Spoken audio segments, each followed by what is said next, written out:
Bon, alors ça y est, on est en fin de vidéo. T'es prêt? Petite théorie personnelle. Je vais faire une projection, d'accord? Tu me diras si tu es d'accord, pas d'accord, tu la compléteras, tu me donneras ta vision des choses. Il se trouve que j'ai pas mal potassé le sujet en termes d'économie, d'accord? J'ai lu tout ce qui est les ouvrages de Thomas Piketty, j'ai fait mes synthétisations moi-même, des tableaux de projection, etc. J'ai lu le Karl Marx, j'ai lu tous ces trucs-là, d'accord? La main invisible, d'accord? Tu la connais celle-là? Bon, écoute. Je vais te faire simplifier, l'économie, c'est assez simple en soi. Il n'y a que quand tu veux faire du détournement de fonds que tu dois connaître parfaitement les petits rouages du système, les niches fiscales pour optimiser l'argent caché pour pas qu'on te taxe dessus. Mais à part ça, l'économie, c'est assez simple. Le système doit te fournir de l'argent pour que tu puisses le dépenser, pour que le système le récupère avec des intérêts. C'est tout simple. Voilà comment ça se passe. Ok.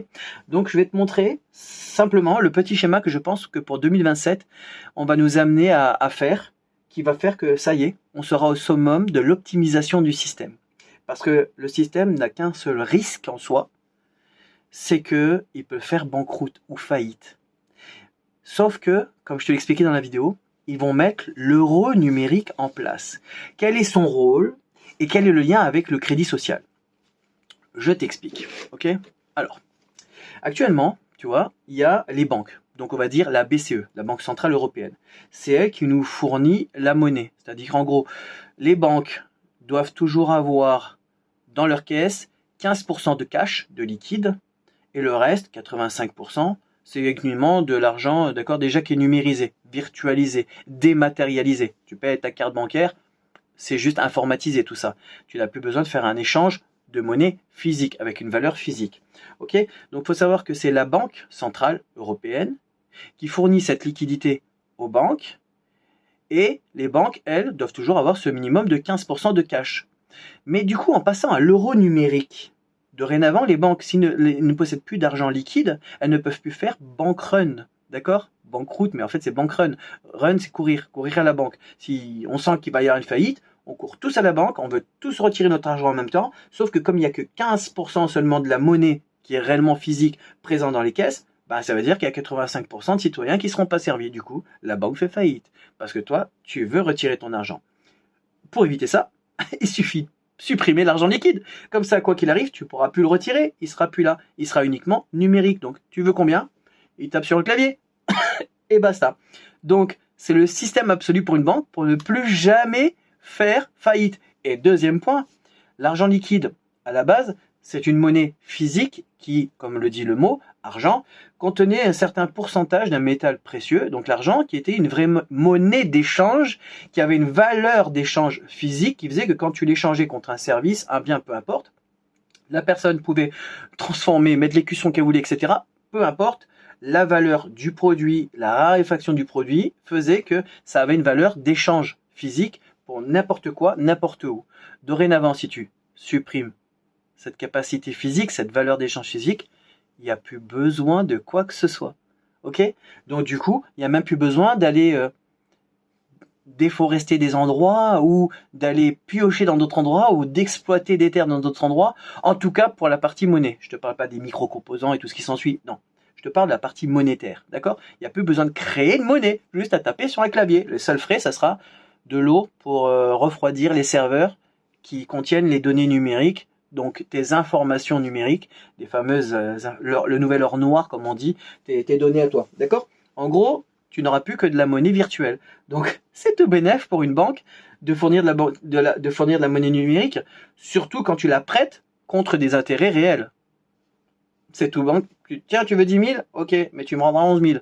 D'accord? Toi, dans la vie réelle, il faudra que tu génères les 1 000 € d'intérêt physique par tes efforts physiques dans la vraie vie, alors qu'elle, elle n'a fait aucun effort pour les fournir. Donc eux, ils fournissent plus aucun effort, mais ils ont le pouvoir de la création monétaire. Il faut savoir que ça, c'est une décision d'État. Hein. C'était dans les années 1970, un truc comme ça. On a décidé que nous, État français, les autres États ont fait pareil, nous, État français, nous sommes pas capables de gérer notre argent, donc dorénavant, plutôt que de produire notre propre argent à intérêt nul, bah, nous l'emprunterons à un intérêt privé, d'accord, à une banque privée, et nous leur paierons des intérêts pour la création monétaire. C'est le moindre des choses qu'on pouvait faire, d'accord? Bah, moi je dirais que maintenant qu'on passe à l'euro numérique ou à la monnaie numérique, vu qu'on n'a plus d'investissement à faire, je ne vois pas en quoi on serait plus incompétent qu'une autre banque ou banque centrale à créer de l'argent qui n'existe pas. D'accord? Pas besoin d'exploiter des terres en Afrique ou en Inde ou en Chine ou quoi que ce soit. C'est virtuel. D'accord? Donc on pourrait reprendre le pouvoir numérique sur notre argent. D'accord? Et le créer nous-mêmes. Ça éviterait d'avoir des intérêts cumulés supplémentaires. Parce que tu sais quand même que les 3000 milliards de dettes qu'on a actuellement, c'est juste le résultat des intérêts cumulés. C'est-à-dire à chaque fois qu'on emprunte, ou qu'on fait un nouvel emprunt, on paye de nouveaux intérêts. Donc en fait, actuellement, les 3000 milliards de dettes qu'on a, c'est ce qu'on appelle les intérêts, c'est le résultat des intérêts cumulés de tous les emprunts qu'on a fait depuis ces 50 dernières années. D'accord? On passe notre temps à payer des intérêts sur les intérêts à l'arrivée. D'accord? Parce que comme on n'arrive jamais à rembourser jusqu'au bout, on finit toujours par payer l'intérêt d'à côté. Parce qu'il faut d'abord solder tes intérêts avant de commencer à payer ce que tu dois. Sauf que si tu empruntes pour payer tes intérêts, tu passes ton temps à payer des intérêts. D'accord? On a des gens très intelligents à l'intelligence artificielle. D'accord? Enfin, sauf si, bien sûr, si je ne me trompe pas, ils ont des intérêts privés, nos politiciens, dans les institutions bancaires en question. Donc, en fait, quand ils empruntent de l'argent, ils se l'empruntent à eux-mêmes pour se les rembourser avec intérêt à eux-mêmes. Alors, en fait, finalement, ils sont peut-être pas si bêtes que ça. D'accord? Donc, avec l'argent numérique, en gros, il n'y a plus de bank run possible. Donc, plus de faillite bancaire possible. D'accord? Et plus d'efforts à fournir non plus. Donc voilà comment ça se passe. L'État français, je pense que dans le futur, comme de toute façon la digitalisation fait que grâce aux IA, aux ordinateurs, aux machines, tu vois, il y a qu'à aller dans tout supermarché pour voir bien qu'il n'y a plus de caissières, il n'y a plus que des caisses automatiques. Et encore, c'est le travail du consommateur, comme on appelle ça. Tu passes carrément tes courses toi-même, tu les scannes toi-même. D'accord? On est assez bête, mais c'est pas bête. C'est juste qu'on n'a pas le choix. C'est le système qui nous impose cette pratique. Voilà, pour scanner nos articles nous-mêmes et éliminer notre propre poste de travail. D'accord? Donc, du coup, résultat des courses, quand tu finis par remplacer l'humain, à un moment donné, l'humain ne peut plus avoir de salaire. Donc, comment est-ce qu'il fait, un humain, pour consommer alors qu'il n'a plus d'argent? Eh bien, moi, je pense que le futur, ça va être le revenu universel climatique. Oui, parce qu'en fait, c'était le revenu universel jusqu'à maintenant, mais comme on est dans la disposition de cette vidéo sur l'invocation climatique et le meilleur biais pour t'imposer les choses ou te proposer les choses, mais c'est un peu forcé quand même, ça passe mieux avec le biais climatique, faut sauver la planète. Donc ça sera le revenu climatique universel, d'accord? Donc on va te verser comme un RSA, un RMI, mais à tout le monde, une somme dite tous les mois que les États te fourniront parce qu'ils ont emprunté cet argent à une banque centrale qui va l'éditer pour eux. Donc, ils disent, prêtez-moi 1000 euros, que je donne ces 1000 euros à ces citoyens, d'accord? On va évaluer que c'est entre 700 et 1000 euros le revenu universel, d'accord? On va dire 1000 euros parce que c'est un compte rond, ça passe bien. Donc, du coup, prêtez-moi et je vous rendrai des intérêts. Et je vais les donner à toi et moi, tu vois, j'ai marqué là. Et pourquoi faire ce revenu universel? Et c'est là qu'intervient le contrôle social carbone. Le contrôle social carbone, c'est quoi? C'est que toi, tu sais que tu n'as pas le choix, tu n'as pas de boulot, mais il y a 1000 euros qu'on t'offre pour vivre. Donc toi, tu vas optimiser ce revenu pour tes usages primaires. Avant, quand on avait parlé du revenu universel, on parlait aussi du revenu universel d'existence. D'accord? Ton minimum à vivre. C'est-à-dire que là, tu vas faire la liste de la nourriture par mois dont tu as besoin, l'énergie dont tu as besoin pour faire chauffer ta baraque, éventuellement pour faire ton gasoil, ton essence pour te véhiculer, donc ta mobilité. Voilà, il y a un tas de tâches primaires essentielles à ta vie au quotidien que tu vas lister, là, et qui ont un coût. Et tout ça, ça ne devrait pas dépasser 1000 euros. Donc ton budget est optimisé pour 1000 euros qu'on va te fournir, vu que tu ne travailles pas. Et que tes pistes te sont pour n'importe quel achat, dorénavant grâce aux cartes bancaires et à l'euro numérique, qui sait en temps réel ce que tu achètes. D'accord? Donc tu ne peux pas faire du travail noir, faire un petit plus à droite, à gauche, c'est pas possible. À part du troc de personne à personne, l'argent c'est terminé, il n'y aura plus d'argent que tu peux faire comme ça. Non, non, non. Même les argents qu'on crée, tu sais, des monnaies locales, etc., des lois sont passées, des décrets sont passés, donc ce n'est plus autorisé et ça ne sera plus autorisé. Ok?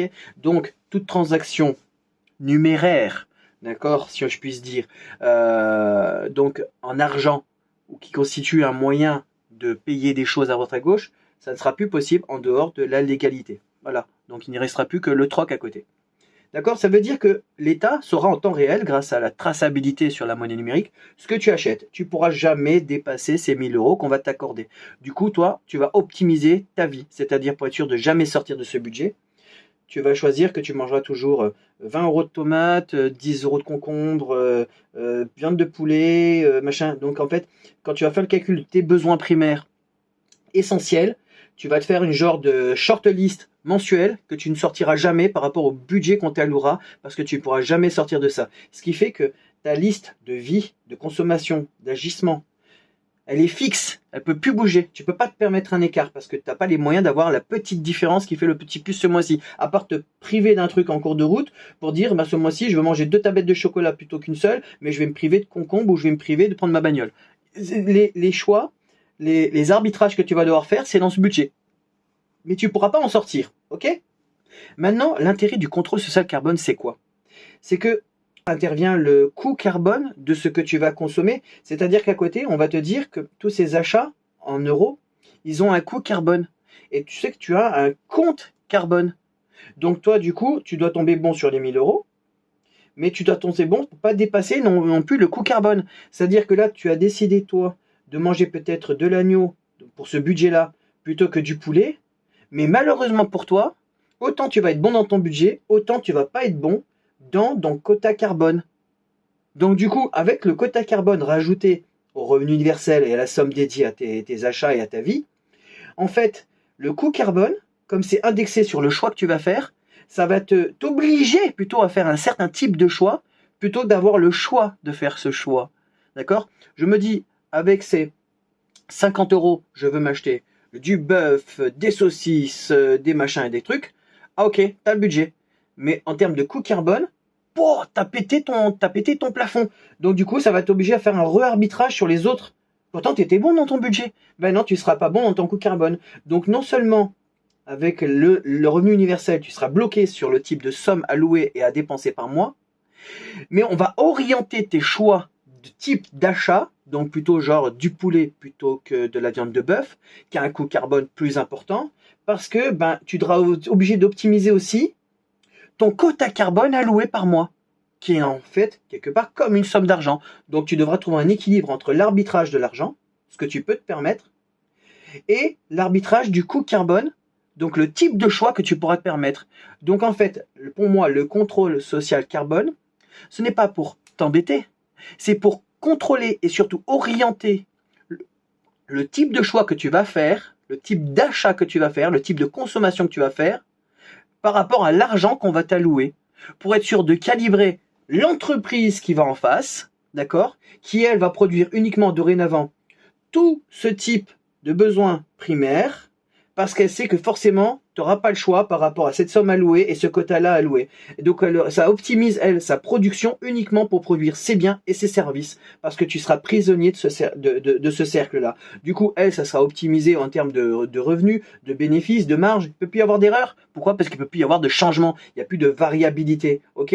Et pour les spéculateurs qui sont de l'autre côté, c'est facile aussi, parce qu'ils sauront tout le temps ce sur quoi investir en bourse, parce qu'ils savent que tu auras toujours le même type de consommation, le même type de produit à consommer. Donc du coup, ils pourront acheter les entreprises ou spéculer sur les entreprises types qui correspondent à ses besoins et à ses obligations en permanence. Donc eux vont spéculer sur quelque chose qui a plus besoin de vraiment de spéculer, puisque c'est une liste dédiée. Il n'y a plus de surprise, pas besoin de faire de délit d'initié, d'accord? Pas besoin d'essayer de deviner ce qui va se passer dans le marché. Le marché est défini d'avance parce que tu n'en as pas le choix. On te dit que tu as le choix. Mais quelque part, quand tu fais tes calculs, tu n'auras pas le choix. Tu mangeras juste plus de chocolat, mais moins de concombre. Mais en fait, ce sera toujours du chocolat et du concombre. D'accord?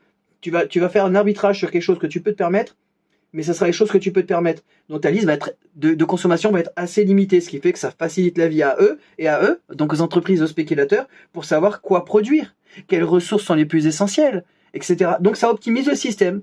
Et tout ça parce qu'après, ces gens-là, ils rendent l'argent à la banque qui a initié le prêt à l'État, qui t'a fourni l'argent. Donc toi, l'État va rembourser les intérêts grâce à la TVA sur les produits que tu vas consommer, et en même temps, les entreprises vont rembourser l'argent qu'ils empruntent à la banque grâce aux achats que l'État t'a permis de faire. Donc en fait, l'État, c'est juste un intermédiaire, en fait, en gros, oui, c'est vrai, c'est vraiment juste un intermédiaire entre la banque et les entreprises, d'accord? Sauf qu'à la base, l'État, normalement, je pensais qu'il était à ton service, à toi. Non, en fait, c'est devenu juste un intermédiaire de la banque. D'accord? C'est devenu le courtier de la banque, l'État, en fait. C'est ça le principe. D'accord?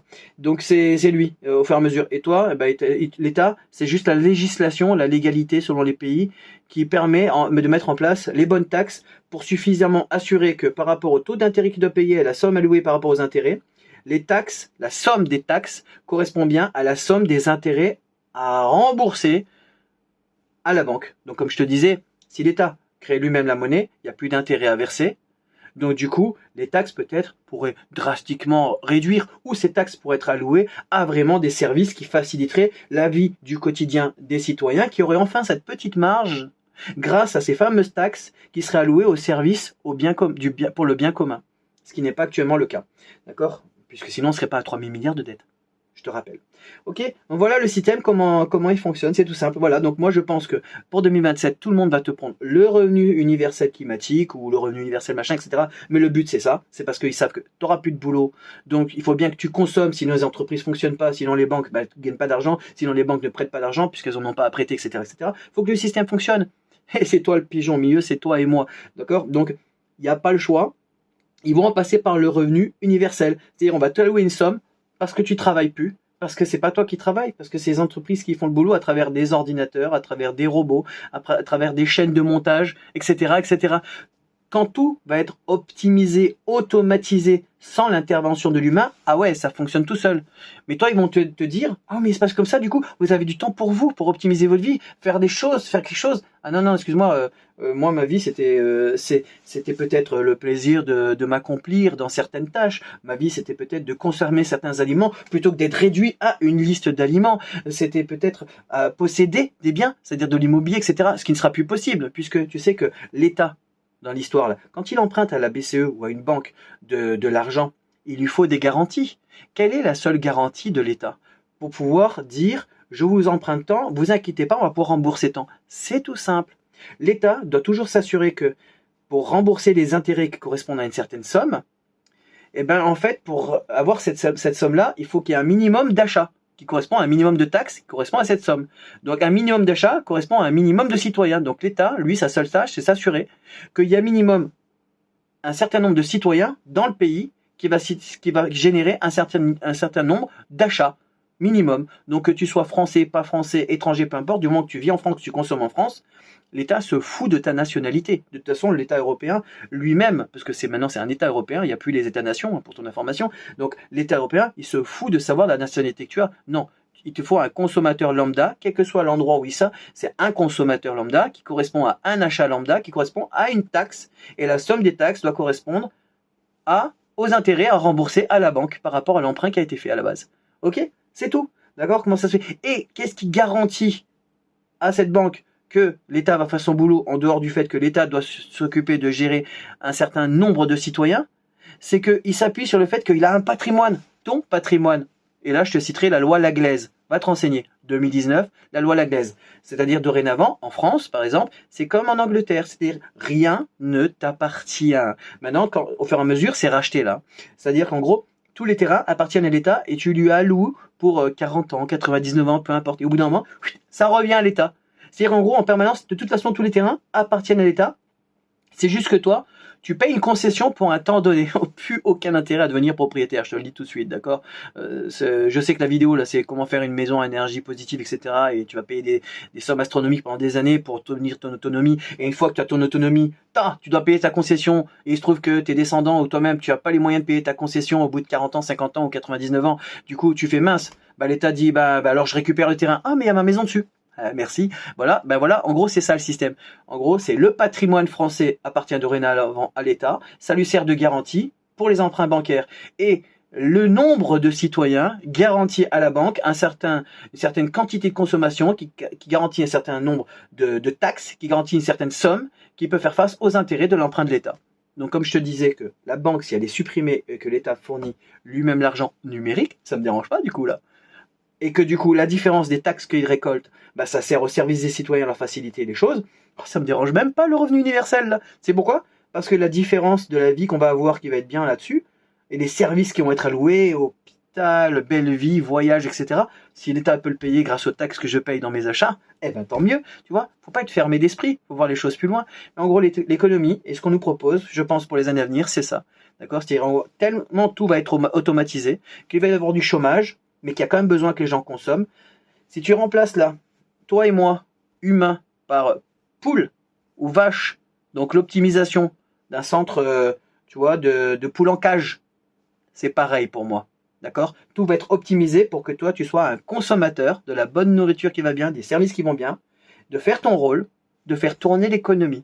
Et en plus, on t'alloue une somme. Donc, ils ont fait en sorte de paramétrer, comme pour les poules en cage, le type de bouffe que tu vas manger, le nombre de protéines, lipides, de glucides qu'il y a besoin, la taille de ton enclos, donc la taille de ta maison, le déplacement que tu as besoin d'avoir. Ah non, tu peux pas te déplacer loin parce que ça a un coût carbone le déplacement, donc à part si tu vas à pied. Donc c'est comme si on avait fait un enclos serré les uns contre les autres parce que il y a plus de place sur la planète, du coup il y a plus d'achat aussi possible de terrain à faire, etc. Donc même la mobilité est gérée. Donc je te dis, on est des poules en cage. Voilà, mais en même temps, je comprends la logique du système. C'est un système financier. C'est pas un système de vie. C'est pas un système pour vivre. C'est un système productif. C'est un système logique. La logique n'a pas d'éthique. D'accord? Je trouve qu'on va finir là-dessus. Je trouvais que le jeu de mots était pas mal. La logique n'a pas d'éthique. Voilà à quoi sert le contrôle social carbone. Juste à calibrer et à orienter tes choix par rapport à une somme qu'on va t'allouer dans le revenu universel. Voilà ma théorie. Qu'en penses-tu? Et après cette série de vidéos, là, on va être bien. Bon allez, sur les vidéos suivantes, on va passer plus aux solutions maintenant que je vais t'apporter dans la maison énergie positive, c'est-à-dire les choix, faire un puits canadien, c'est quel type de matériaux, etc. On revient sur l'efficacité énergétique, on revient sur les bonnes paroles et tout ce qui va bien. Mais là, je pense qu'on est allé au fond du sujet. Pas au fond du trou encore, mais au fond du sujet au moins. Allez, sur ce, j'espère que tu as passé un bon moment ma compagnie. Voilà, allez. Ça me fait marrer d'avance, j'ai hâte de lire vos commentaires.